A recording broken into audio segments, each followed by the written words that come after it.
bara itti ilmiyoo haa waraana bilisummaa Oromoote abbaanii fi ilmi nagaan jiraatan ture. Garuu barra irri jirru bara ilmi tokko yoo mootummaa kana morme yoo inni nu mootummaa ta'e haadhaa fi abbaa shanan keessa dhufne jechuun keessa as deemaa dhufne. Baroota OPDO dur baroota abbaan duulaafaa turan haga xiqqaa onne dhawatu Oromummaa tokko ni garsiisu. Gaafa warri Saawuz warri Gumuuz dhiha Oromiyaa irratti waan tokko hojjechaa turan hojii suukanneessaa abbaan duulaafaan nyaapuma san wayyaanuma san afaan taa'anii deebisaa turanii jechuudha Oromoorraa. Ilmi namaa kun onne dhawata dhibballee qabaachuu baate parsantii 50 numa turee jechuudha. Bara Alamaayyoo Atoomsaa seenaa Alamaayyoo Atoomsaa hojjete keessattis Alamaayyoon akkamitti du'e maal hojjetee ni beekna. Gakkoottu bara jarri arra dhiiga Oromootiin naggadu jiran kun dhufan Lamma Magarsaa maal akka godhaa turee fi maaliif akka lammaan karaa sanirraa maqees ni beekna. Xiqqoon dhawata Oromummaatii fi Oromummaan dhaadachuu waan eegaleef murni amma qabalee fi gandaan wal jaare kun hojii ala godhanii jechuudha. Maaliif qaamni amma biyya tana bulchutun kun tokko qaama jibbanna Oromummaa qabu. Fedhu dhiigaan Oromoota fedhuu fi dhiigaan waan fedheeta rakkootii yaamiti. Garuu jibbanne insaan Oromoof qaban arra waan daangaalee Oromiyaarra deemu kana cufaatu ragaadha jechuudha. Kana maaliifin jechuu barbaade. Viidiyooleen suukanneessaa naannawa cinaasanii bahaa jiran. Naannawa baha biiftuutii bahaa jiran. Abbootiin keenya hafiiguu hin dandeenye shiftoota Soomaalii Mustafeen ergeen ajjeefamaa jiran. Mataa keessa dhawanii ilma abbaan akkana godhe ilma akkana godhe lafarra shorroysaa jedhanii hoggaa shorreessan agarraa jechuudha. Faannoon Soomaalii jechuudha. Faannoo tani eenyu abbaan isaanii abbaan eenyu yoo jenne faannoo amma daangaa mi weerariinsa lafaa seentan abbaan isaanii tokko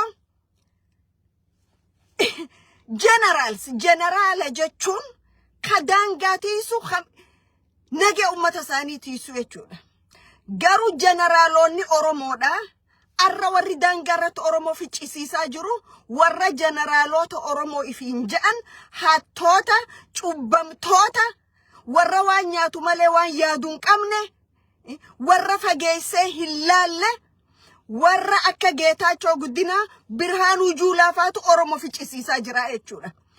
Asii naannawa Amaaraatiin Wallagga Bahaatti Amaara ganneqaa kaaba Shaggar Ona Salaaleetiin faannoo asneqaa shiftoota Soomaalii Ogaadeniif shiftoota Isaa asneqaa ka Oromoo ficcisiisu jiru jara kanaa jechuudha. Jarri kun tokko miliyooneroota. Ergamtoota namicha masaraa taa'uuti isaan Oromoo yoo dhumtee duguugamte dhimman qabanii jechuudha. Nagganni kun eessaa deemu jira. Nagganni kun tokko Jabuutirraa deemu jira. Lamada maallaqumaas federaalli isteetiidhaaf baasa ja'an. Sanuma fuudhee Oromoodhaan ficcisiisaa jiranii jechuudha. Kanaaf lolli kun mootummaa Soomaalii kana godhu jira. Ogaadeni kana godhu jira miti. Ogaaden dandeettiitti kana gootu hin qabdu. Anaatu isin hima.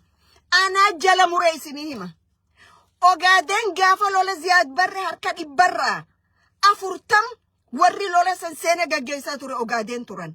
Akkamitti ka deebi'anii isin beekanii jechuudha. Lola arra deemaa jiru baha biiftuuti irratti Geetaachoo Guddinaatii fi Abiyyi Ahmedii gaggeessu jira.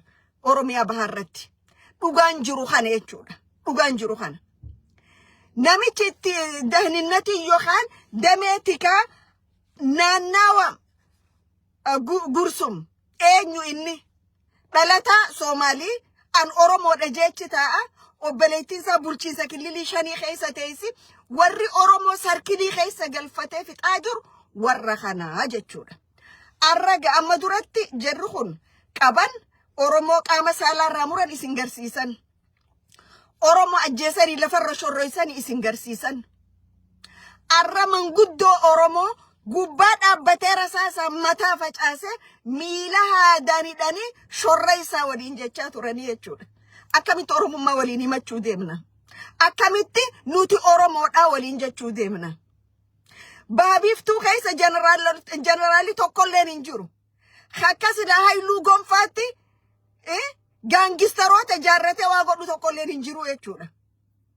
Garuu Geetaachoo Guddataa namni jedhamu kun namni garaansa akka dubartii baatii torba if dura beekun dhiha Oromiyaa irratti ta dirooniidhaan xayyaaraan lafaan Oromoota macca akka godhe agarree jechuudha. Arra baha biiftuutiif hadooddi qabaata. Baha biiftuu irratti Oromoonni horteen naannawa sanii yoo aragaman generaalonni maqaa Oromoo dhawatee tattaa'u kun they don't really care. Hanga miliyoona isaanii gubboo fudhatanitti, hanga miliyoonora ta'anii deemanitti, haga maalleeyni akka fedhe kennamuufitti. Maaliif hin dubbanne beektu? Waan saamu jira waan beekaniif dubbachuu hin dandeenye jechuudha. Namni tokko arra barreesse hogganoonni baha biiftuu kun dubartoonni kun eessa jiranii jee. Dubartoonni kun xiqqoo boodaa'u Harargee keessa 8 fi qarmaa hidhatanii deemuu hin danda'an. Because warra isaan tolfatee achi kaayyateetu ittiin dhiifne ka waan kanaaf dubbatanii jechuudha. Garuu dhugaa tokkootu jira. Ilmi namaa yoo lubbuu isaa tana ummata isaatiif kannee bade Rabbi birattillee ilma namaa birattillee faarfamaadha jechuudha. Sababni isaa cubbuun fudhanna roorroo saba isaan fudhanne jechuudha. Jireenya guyyaa 2 miliyoonora taatanii jiraataniif saba Oromoo lafarraa balleessuudhaaf murteeffattan jechuudha. You know what? Oromoo mootonni isin duraatu balleessuu dadhabe. Mootonni isin dura mootii ja'anuu ummanni hoggaa inni karaa deeme gabbu'ee lafa sujuuduufu Oromoo balleessuu dadhabe jechuudha. Hin badu sabni kun. Isiniitu badaa jechuudha. Isinii bada. Koroneela jeneraala gaafa ummanni isaa akkana dhumu taa'ee laalu hoflu amma Rabbi hubatee Geetaachoo Guddinaati Biraanuu Juulaa ajjecha shiftoota warra Ogaaden kanatti arganii ummataan ficcisiisaa jiran harka marataniiti TVdhaan laalanii hoflaa jiran amma. Maaliif? Dhandhacha isaan. Dhandhacha jechuudha. Fooniif hin naane jechuudha. Fooniif hin naane foon waliif hin hadoonne dhangaa dabar gaafa Walloo keessatti kasi dirooniin bakka meeqa dhooytan. Dhiigni Oromummaatiif hiddoo Oromoo heddeedhoota silaa qabaattanii gaafa sadooddanii bar. Namni tokko Oromoo ta'e qofaaf Oromoof hin hadoodu. Namummaan itti dhagahamuu qaba. Eenyummaan ilma namaa itti dhagahamuu qaba. Garuu isin eenyummaan keessan garaa keessan guutuu fi miliyoonara ol guurrachuudha. Amma akka diboottiitti gabbattanii miti. Warruma arra fixu jirtan kanaatu akka sangaatti isin qaqqaluu ta'a. Yaa bada sangootti nyaachuu malee hojjechuu hin beeyne. Warra dhiigni Oromoo dhangala'uu baate ka oolee buluun seene. Warra abbaan Oromoo yoo sablate malee ka gammaduun seene. Warra haati Oromoo yoo booche malee waan biraan seene jechuudha. Amma isin faadha namni jeneraala jee qabatee taa'anii cumaa wal gahe. Amma akkamumattu maquma jeneraalaa kun akkamitti isiniif kenname? Akkam isiniif kenname maqaan jeneraala jedhu kun? Isinuu cubbamtoota, isinuu hattoota, isinuu dhiiga gannayxoota, isinuu waslaattoota. Waan nyaattan malee waan dhuydan malee hin beeytanii. Nagee ummata keessanii eeguudhaaf dandeettii sanuu qabdanii. Jeneraalummaan keessan ittiin Oromoo fixu, ittiin namicha kiiloo 4tiif masaraa isaa eegu, ittiin abboottii gadaa fixu. Kanumaa jechuudha. Namichi tokko jira mas taguuga an bulchaa Oromiyaati jo. Taguuga an bulchaa Oromiyaati ja. Taguuga kasaa kana warri keenya dur muuzee itti naqeeti gubbaa faltiidhaan ukkaamsaa jechuudha. Taguuga kana namicha Oromiyaan bulcha jedhu. Isaaf Oromiyaan naannawuma saasani maaliif gaangistaroota gandaa jaarrate yoo tokko waajee shugguxiif kiishaa fudhatanii namatti ol dhawanii durriyyeen hiikaa biyyaan beeyne biyya wajji qabnaan beeyne biyya waliin qabnaan beeyne wajji dhalanneen beeyne warri waan nyaatu malee waan biraan beeyne homelessonni biyya alaatii galanii most of them are homeless. Warra ala kanatti ilmaan isaanii guddisuu dadhabe ka ilmaan isaanii fuudhistaan biyya jalaa hin beeyin ka ilmaan isaanii gargaarsa mootummaa jalaa hin beeyin arra biyya dhaqaniiti shugguxii baafatanii sabboontootaan sodaachisuu yaalanii jechuudha. Homelessonni Ameerikaa fi Holland irraa galee jechuudha. Warra biyya ambaa keessa dalagatee dafqa isaanii nyaate fakkii ta'uu hin danda'in. Anta isi wajji dubbattu tun guyyaa tokkoof mootummaan biyya keessa jiru taajameen beekoo mootummaan na haajame malee gibira kafaluuf. Guyyaa tokko mootummaa biraa dhaqee qarshii mootummaa nyaadheen beeku. Guyyaa tokko ilmaan kiyya sadaqaa mootummaatiin guddiseen beeku. Guyyaa tokko ilmaan kiyya meedikaala mootummaatiin guddiseen beeku. Akkana xab godhee nama jiraachaa ture jechuudha. Tanaafin sagalee ol baasee dubbadhaa jechuudha. Akka keessani biyya galee lafa haga fuula adurree yookaan hanga fuula basoosan fudhadhee ummata kiyyarra ficcisiisaan jiru jechuudha. Yaa itti gaafatamaan poolisa federaalaa hattuu naggaadee lafaa jechuudha. Akka Dammallaash Gabra Mikaa'el. Mataaf ajaja poolisa federaalaati. Garuu hannaani maqaansaa lafa dirreedhaa lafa hiyyeeyyirra buqaasan keessa jira jechuudha. Isaa fi gaazexanyoonni hoomlesoonni lubbuu isaanii dadhabanii galanii mootummaa kana jalaa biddeena muraa tokko nyaachuudhaaf ganamaa galgala mootummaa faarsan. Maaltu faaruu fide? Maaliif waan paralyzed ta'aniif waan dalagatiin jiraachuu hin dandeenyeef dhiiga uummata Oromoo gannaqaa faarsanii jiraatanii jechuudha. Biddeena guyyaa tokko faaruu nyaadhee buluurra sakandii takka dhugaa Oromoo dubbadhee beelaan du'uudhaan filadhaa jechuudha. Yaa badda gadhoota biyya faranjii keessattuu jiraachuu dadhabe. Warra takka biyya faranjiitti wal fara jalaan bahin. Warra ilmaan keessan child support kafaluu dadhabee galeedha. Maqaa keessan tokkoon keessan wal beeynaa jechuudha.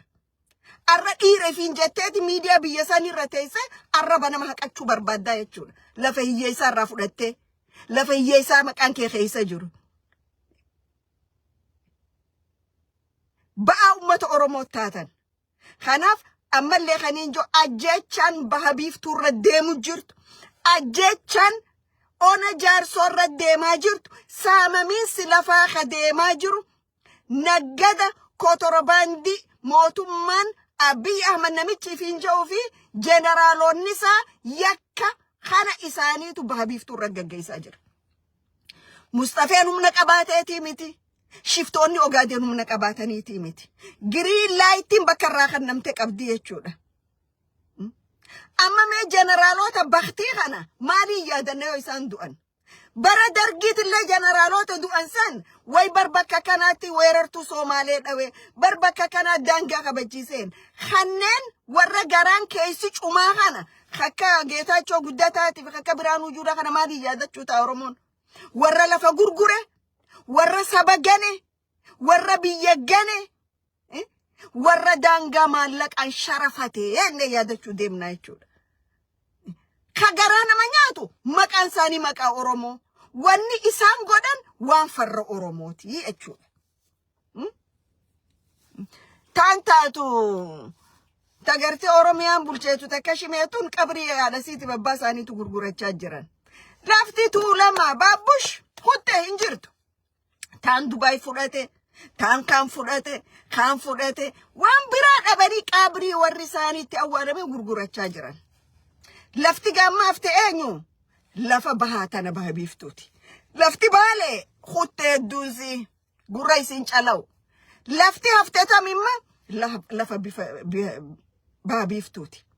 Baha biiftuu weerartoota kililii shaniitiin cabsuun dhihoo Oromiyaa weerartoota faannootiin cabsuun sagantaa namichi maraataan biyya amma ja'anii fi jeneraal Geetaachoo Guddataati Biraanuu Juulaa lafa kaayyatanii jechuudha.